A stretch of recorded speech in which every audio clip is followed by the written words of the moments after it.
고린도후서 3장 18절을 한번 보죠. 굉장히 중요한 성경 구절입니다.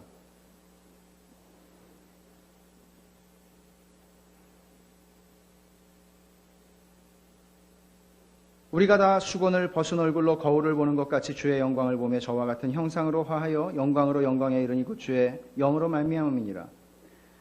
구약시대에는 모세가 하나님의 영광을 본 후에 수건을 써야만 했습니다. 그것을 비유하면서 다 수건을 쓰고 하나님을 희미하게 보던 시대라고 성경은 얘기합니다. 그러나 예수 그리스도께서 오셨을 때, 독생자의 영광이 충만했을 때 우리는 예수 그리스도를 통해서 예수 그리스도의 얼굴에 있는 하나님의 영광을 보았느니라. 오직 예수를 통해서가 아니면 하나님의 영광을 볼 수가 없는데 예수 그리스도를 통해서 우리는 봤다는 거예요. 모세가 보았던 것보다 더 확연하게 볼 수 있다는 거예요. 그것을 지금 어떻게 설명을 하고 있는가 하면은 이제 우리는 예수 그리스도를 마치 거울로 보는 것처럼 본다는 거예요. 물론 나중에는 더 확연하게 보게 되겠죠. 그러나 거울로 보는 것처럼 본다는 거예요. 근데 거울로 보는 것처럼 예수 그리스도의 주의 영광을 봄에 주는 그리스도예요. 예수의 영광을 봄에 저와 같은 형상으로 화하여 변하여 우리가 거룩하게 되는 것, 우리가 변화되는 것이 어떻게 일어나는 거예요? 예수 그리스도의 영광을 보지 않으면, 그리스도의 영광을, 그리스도의 얼굴을 통해서 하나님의 영광을 보지 않으면 안 일어나는 변화라는 거예요. 여러분, 교회가 왜 존재합니까? 저는 종종 그런 생각을 합니다. 가르치기는 쉽고 말하기는 쉽습니다. 그러나 하나님이 왜 조이선교교회를 세우셨고 왜 가수일교회를 세우셨을까? 왜 존재합니까? 우리는 공동체가 필요하기 때문입니까? 친구가 필요하기 때문입니까? 선교를 위해서라고 얘기하는 분도 있죠. 그러나 본질적으로 교회는 하나님을 예배하기 위해 존재하는 것입니다. 그러나 가인의 예배는 받지 않으십니다.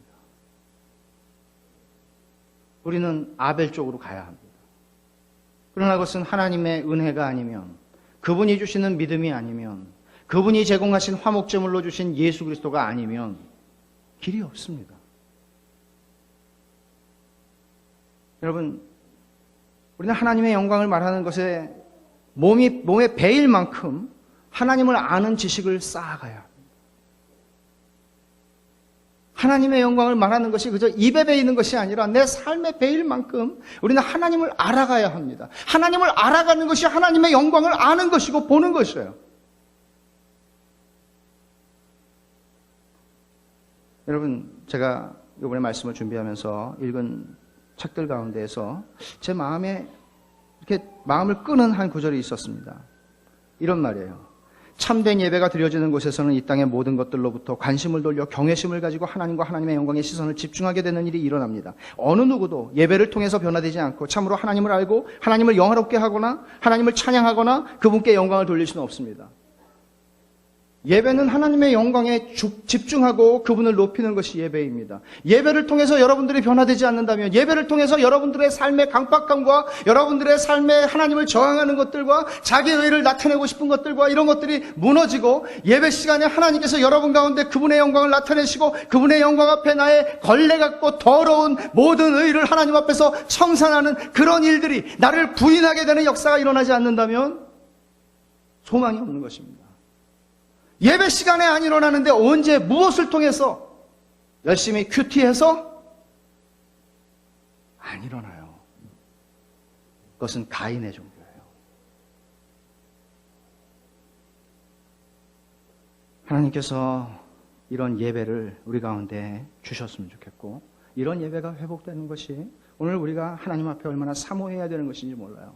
예배가 그렇게 드려질 때 사람들은 이 땅에 더러운 것들과 잠깐 있다가 없어질 것들과 인생을 걸어서는 안 되는 그런 제한된 것들에서 눈을 돌려서 하나님의 영광을 주목하게 되고 그 영광을 주목하게 될 때 나의 삶에서 지금까지 인생을 걸고 해왔던 것들이 얼마나 덧없는 것들인가를 알고 기쁨으로 그분 앞에 우리 자신들을 드리게 되고 기쁨이 아니라 그 다음에는 너무나 영광스러워서 견딜 수가 없는 하나님이 어떻게 나를 나의 인생을 이렇게 바꾸셨고 나를 이렇게 영광스러운 일로 부르셨는지 너무나 감사한 만입이 있어도 주님께 다 찬송할 수가 없고 감사할 수가 없는 거예요. 내 삶의 형편이 어떻든지 어떤 문제가 있든지 어떤 것들이 있든지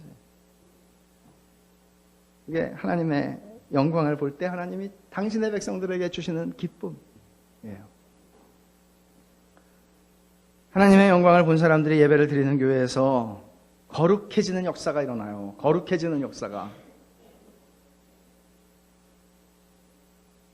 생명이 없으면 자라남도 없고요. 아무 일도 일어나지 않죠. 그러나 하나님의 영광을 보고 중생하고 하나님의 영광을 보고 중생한 사람들은 하나님을 예배해. 왜? 하나님에 대한 거룩함의 감각, 하나님의 영광에 대한 감각이 있기 때문에 하나님을 예배할 수 있는 능력이 주어지는 거죠. 그 다음에 하나님을 예배하기 시작하면 하나님께서 우리를 더 큰 영광과 하나님의 더 큰 거룩하심과 그분의 아름다우심에 우리 자신들을 점점 끌려가게 하시고, 내 마음에 사랑하는 그분을 위해서 내 모든 인생의 모든 것들을 다 드리고 싶어 하는 하나님은 그런 분이세요. 아니, 어쩌면 저는 너무너무 인간의 언어로 하나님의 영광에 대해서 어떻게 하나님은 설명하라고 하시는 것인지, 설교자로 부르심을 받은 것이 너무나 고통스러운 일이에요. 어떻게 설명할 수 있을까요? 제가 보는 만큼, 성경이 보여주는 만큼, 그러나 어떻게 인간의 언어라고 하는 제한된 걸 통해서 그분의 영광을, 창조주의 영광을 말할 수 있어요? 기적이 일어나지 않는 한 설교를 듣고 예수를 믿을 사람 하나도 없어요. 그 기적은 뭔가 하면 성령께서 인간의 제한된 언어를 통해 하나님의 영광을 선포하실 때 그 영광이 보인다는 거예요. 주의 영광을 보매라고 했던 말씀은 바로 바울사도가 썼던 취지는 어떤 것인가 하면 하나님의 말씀 속에 분명하게 나타난 예수 그리스도에 대한 계시를 통하여 하나님의 영광을 본다는 것입니다. 여러분 생각해 보십시오. 여러분은 어떻게 변화를 경험하셨습니까? 열심히 살아서 변화를 경험하셨습니까? 저는 하나님께서 말씀을 통하여 하나님의 영광을 보여주실 때 감당할 수 없는 그 은혜에, 감당할 수 없는 은혜 때문에 하나님은 저를 그런 시간들마다 저를 끌고 올라가셨습니다. 다른 설명을 할 수가 없어요. 아시겠지만 저는 금식기도 좀 잘 먼 사람입니다. 저는 이렇게 생각은 많이 해요. 어디 산꼭대기에 올라가서 좀 부르짖어야지. 그렇게 생각을 하다가 제 방에서 조용히 무릎 꿇습니다.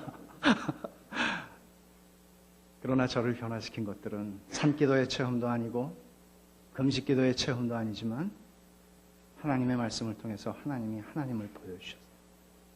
그럴 때마다 저는 감당할 수 없는 은혜와 보이는 게 구속한 주만 보이도다. 그리고 드리는 거예요, 주님께.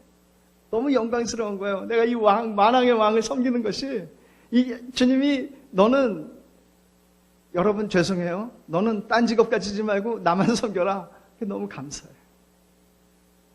이렇게 살 수 있다. 우리 아들도 목사를 했으면 좋겠는데 아직 주님을 몰라요. 제가 시킨다고 되겠어요? 주님의 영광을 본 사람들은. 그런데도 한눈을 팔더라고요. 한눈을 팔아요. 어떻게 한눈을 팔지? 여러분, 하나님의 영광을 보지 않으면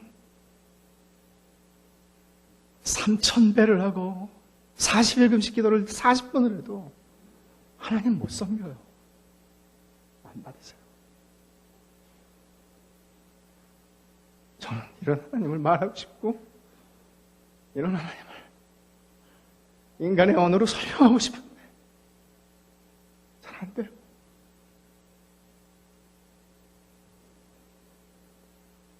하나님의 영광을 이렇게 본 사람들이 하나님의 교회 가운데 모여들고 그런 하나님을 예배하고 그 속에서 하나님의 영광을 다시 보고 그렇게 되면 우리는 거룩해지고 주님을 닮아가고 나의 말도 나의 생각도 세상이 부인할 수 없는,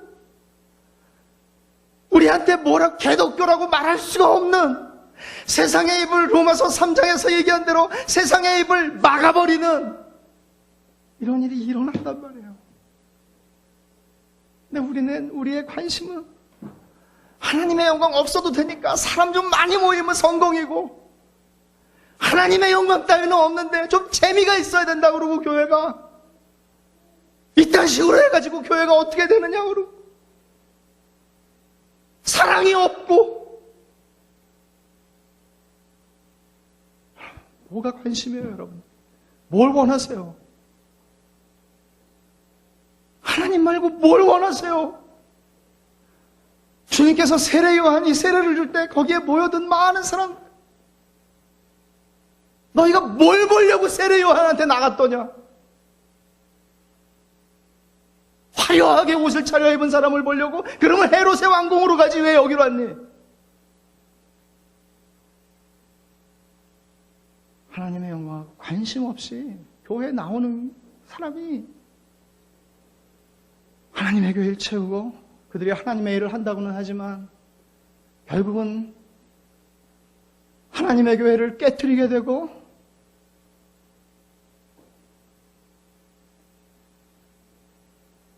여러분, 다른 길이 없어요. 주님의 영광을 보는 것이에요. 이런 사람들이 교회 안에 나타나게 되는 열매는 성경은 형제를 사랑하게 된다고요. 빈말로 아유 또 오셨어요. 또 오세요. 다음 주엔 더 맛있는 거 나와요. 우리 교회는 참 사랑이 많은 교회예요. 전화가 한 3번은 갈 거예요.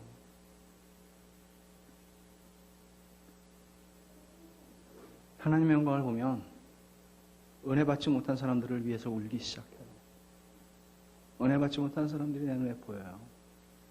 은혜 받지 않으면 변하지 않는데, 나대면서 말로 내가 어떻게 해보겠다 그러지 않아요. 내가 할 수 있는 게 없어요. 여러분, 가장 제가 목회를 하면서 답답한 것 가운데 하나는 제가 한 사람의 마음도 움직일 수 있는 능력이 없다는 거예요. 설득력? 그런 걸로 목회할 수 없다는 거예요. 뭔가 표현, 사랑의 표현, 그걸로 사람을 근본적으로 변화시킬 수 없다는 거예요. 감동 어린 신방? 안 돼요. 여러분이 하나님의 영광을 보고 예수를 믿게 되고 그 영광을 구하게 되고 예배를 통해서 그 은혜 가운데 들어가게 되면 은혜 받지 못하는 사람들이 보이고 내가 섬기고 내가 사랑할 사람들이 보이고 내가 무릎 꿇게 되고 그 영혼을 위해서 하나님 앞에 울게 되는, 이게 교회예요. 이게 교회예요. 그 다음에 열매는 전도와 선교예요. 여러분, 누가 신학교 나온 사람이 전도 제일 잘하겠습니까? 아니면 전도 훈련 시키는 사람들이 전도 제일 잘하겠습니까? 성경의 대답은 이거예요. 하나님을 제일 잘 아는 사람만 하나님을 제일 잘 말할 수 있어요. 그렇잖아요? 하나님 어떻게 알아요? 사형리 통해서 받은 대로? 아니요. 하나님의 영광을 보지 않으면 하나님을 몰라요. 신학적으로 똑똑한 얘기를 할 수 있을지 모르지만, 여러분, 제가 말씀드리는 것이 김영희 목사가 조금 심하게 이렇게 요즘에 좀 뭔가 이렇게 심하게 이렇게 하려고 작정을 했나 보다. 사람이 저렇게 변하는구나. 그렇게 생각하시는 건 자유예요. 그렇지만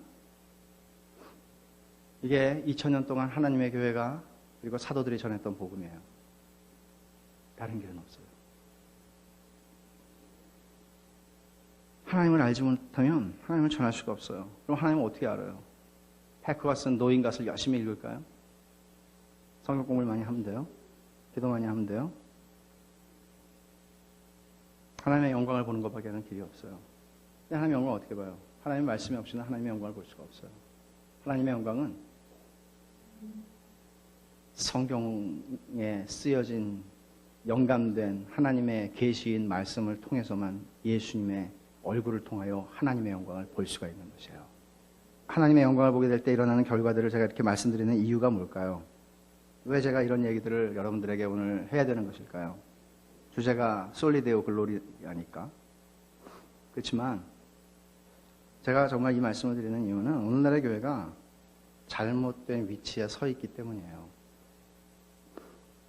잘못된 방향으로 가고 있는 것을 보여드리려고 이 말씀을 드렸어요. 우리들도 얼마든지 잘못될 가능성이 있어요. 초점을 솔리 데오 글로리아, 오직 하나님께만 영광. 하나님의 영광을 보고 예수를 믿고 하나님의 영광을 보고 성장하고 예수 그리스도처럼 변화되고 하나님의 영광에 대한 아까 폴 와셔 목사님 얘기한 대로 하나님의 얼굴을 구하는 것, 이것에서 벗어난 모든 초점은, 그리고 그 초점이 벗어난 상태에서 드리는 모든 봉사와 섬김과 모든 노력들은 하나님의 교회를 해칠 뿐이에요.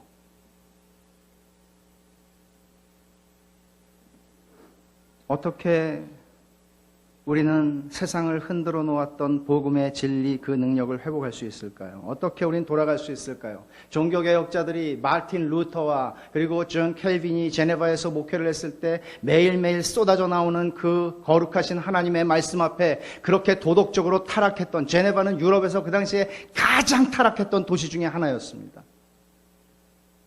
어떤 프로그램으로도 변화시킬 수 없고 어떤 정책으로도 할 수 없는, 도무지 손댈 수 없는 도시를 하나님은 그분의 말씀으로 하나님의 영광을 보게 해서 그들을 변화시켰습니다. 세상을 흔들어 놓았습니다. 모든 것은 하나님께로부터 나와서 하나님께로 돌아가는 것입니다. 로마서 11장에서 바울 사도는 이 놀라운 구원의 교리를 설명하고 나서 이렇게 말합니다. 이는 만물이 주에게서 나오고 주로 말미암고 주에게로 돌아감이라. 영광이 그에게 세세에 있을지어다. 아멘. 로버트 홀덴이라고 하는 분이 스코틀랜드의 귀족이었는데 예수를 믿고 분명하게 거듭난 후에 그는 자기의 재산을 다 가난한 사람들에게 나눠주고, 그리고는 복음 전도자가 돼서 유럽으로 떠납니다. 대륙으로 들어갑니다. 그리고는 제네바에 들어가서 그 타락한 도시에서 그는 켈빈 이후에 다시 또 타락했어요. 지금도 타락한 도시일까 제가 안 가봤지만 거기 선교사님 얘기를 들어보니까 씨알도 맥히지 않는 그런 타락한 도시예요. 그런데 로버트 홀데이는 그 당시에 자유주의 사상에 깊이 물들어 있는 청년들을 데리고 성경을 공부하기 시작했습니다. 그들 가운데에는 정말 교회사에 아주 길이길이 이름을 남기는 장 메를 도비뉴라든지 이런 많은 유럽의 복음주의의 지도자들이 이분의 성경 공부 그룹에서 나왔어요. 그런데 그들에게 물었습니다. 무엇이 당신들을 변화시켰습니까? 로버트 홀데인 때문에 변화됐습니다 하는 사람 하나도 없습니다. 그들은 바로 로마서 11장 36절 이 말씀을 얘기했어요. 모든 것이 하나님의 영광, 하나님에게서 나오며 하나님께로 돌아가며 하나님으로 말미암으며, 하나님의 영광이라고 하는 이 단어가 그들의 인생을 다 바꿔놨다고 그들은 얘기를 했습니다. 이것을 로버트 홀데인의 부흥이라고 사람들은 얘기합니다. 오늘날의 교회는 하나님의 영광에서 나와야만 하는 것을 인위적으로 인간이 만들어내는 작품으로 기가 막힌 짝퉁을 만들어서 하는 것들이 일반화되어 있고, 그렇게 하면 성공합니다. 성공이 보장됩니다. 그리고 그 짝퉁으로 성공을 보장받은 교회들은 이 짝퉁으로 성장하는 방법을 많은 목사들에게 알리고 그들이 와서 이것을 배워가기를 원합니다. 얼마나 친절한지 아세요? 저도 어떤 이메일을 받았는데 LA까지 오기만 하면 3박 4일 숙식 제공, 특급 호텔, 사모님 오셔도 가능함. 그리고는 그들이 전하는 짝퉁에 대한 얘기를 들으라는 것입니다. 많은 사람들이 갑니다. 왜냐하면 지푸라기라도 잡는 심정으로. 목회가 안 되니까. 도대체 어떤 방법이 있을까? 목회를 잘할 수 있는 방법. 난 허구한 날 왜 이렇게 일어나? 많이들 가요. 그러나 여러분, 거기에는 하나님의 소관, 하나님께 맡겨진 것, 그것을 인간이 만들어내는 하나님을 모욕하는 모독이 거기에 들어있습니다. 하나님이 하셔야 되는 걸 인간이 하려고 생각합니다. 어떻게 하나님의 영광을 회복하고 어떻게 하나님께 영광을 돌리는 교회와 성도의 삶을 회복할 수 있을 것인가? 프로그램을 도입하는 것 아닙니다. 이런저런 프로그램을 한번 만들어 봅시다. 좀 재미있는 거 한번 해봅시다. 없습니다. 거기에는 답이 없습니다. 오직 성경, 오직 은혜, 오직 믿음, 오직 그리스도의 고백을 어떻게 우리는 회복할 수 있을까요? 윌리엄 스프레이그 목사님이 참된 영적 부흥이라는 책에서 제가 한 20, 30년 전에 읽은 책인데 종종 저는 아마 제가 교회 목회하면서 한두 번은 아마 이 말씀을 여러분들과 쉐어한 적이 있을 거예요. 이 말씀을 제가 여러분과 쉐어하면서 오늘 말씀을 좀 마치기를 원합니다.